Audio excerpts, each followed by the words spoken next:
Seringkali kita mendengar anggapan bahwa untuk menjadi Islam yang kafah, kita harus meninggalkan budaya lokal, seolah-olah Islam dan adat adalah air dan minyak. Padahal, filsafat pendidikan Islam tidak tumbuh di ruang hampa. Ia berdialog dengan realitas. Di tanah Bugis Makassar, kita mengenal falsafah hidup yang sangat luhur, Sirina Pax.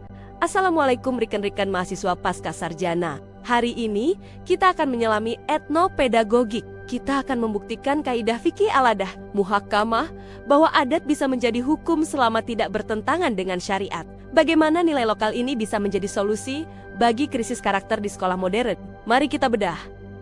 Mari kita mulai dari konsep pertama siri. Di media massa, siri sering disalahartikan sebagai budaya kekerasan atau balas dendam. Kau singgung saya. Badik bicara, itu reduksi makna yang fatal. Secara filosofis, pepatah Siri Emirion Rong Erilaino bermakna hanya karena siri harga diri kita hidup di dunia. Tanpa siri, manusia tak ubahnya binatang. Dalam pendidikan Islam, ini paralel dengan konsep iffah menjaga kehormatan dan muru'ah wibawa. Bagaimana aplikasinya di kelas? Seorang siswa yang memiliki siri akan merasa malu.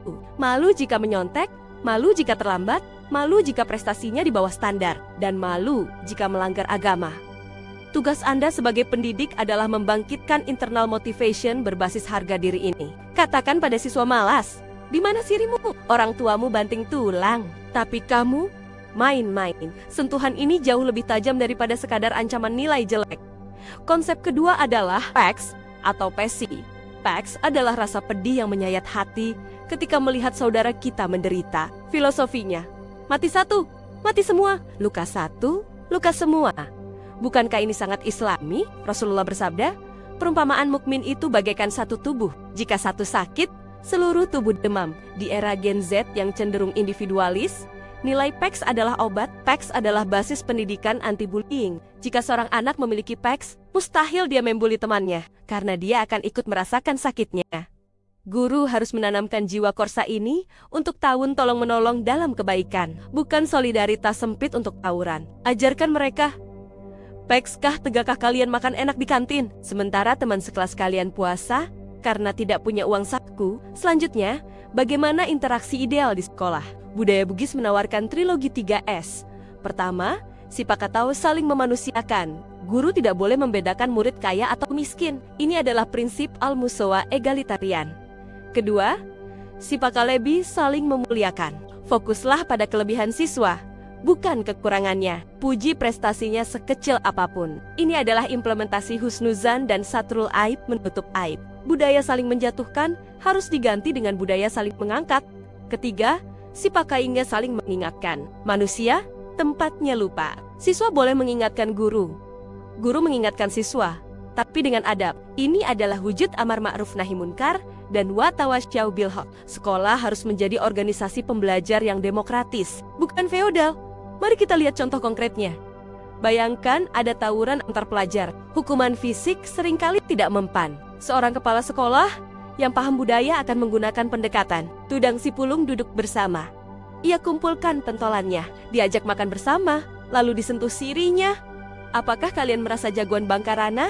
Dengan cara mengeroyok orang, laki-laki sejati Bugis itu melindungi yang lemah, bukan merusak. Dengan pendekatan budaya, hati mereka tersentuh. Tawuran berhenti bukan karena takut aturan, tapi karena kesadaran budaya cultural awareness bahwa berkelahi sesama saudara itu memalukan.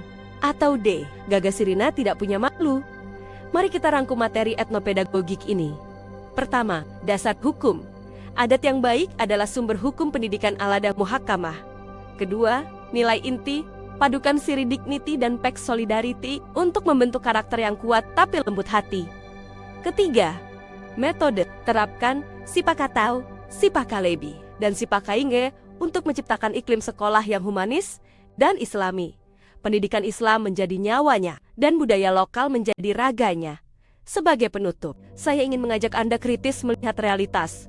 Hari ini, makna siri sering bergeser menjadi gengsi materialistik. Orang malu kalau tidak pakai HP mahal, malu kalau tidak pesta mewah. Ini adalah siri yang salah arah, yang menjurus pada habut dunia. Pertanyaan refleksinya, sebagai calon magister atau doktor, bagaimana strategi Anda meluruskan makna siri di masyarakat? Bagaimana mengembalikan siri sebagai rasa malu berbuat maksiat? Bukan malu karena miskin harta? Silakan diskusikan. Saya nama Anda. Mari kita rawat warisan leluhur dalam bingkai iman. Wassalamualaikum.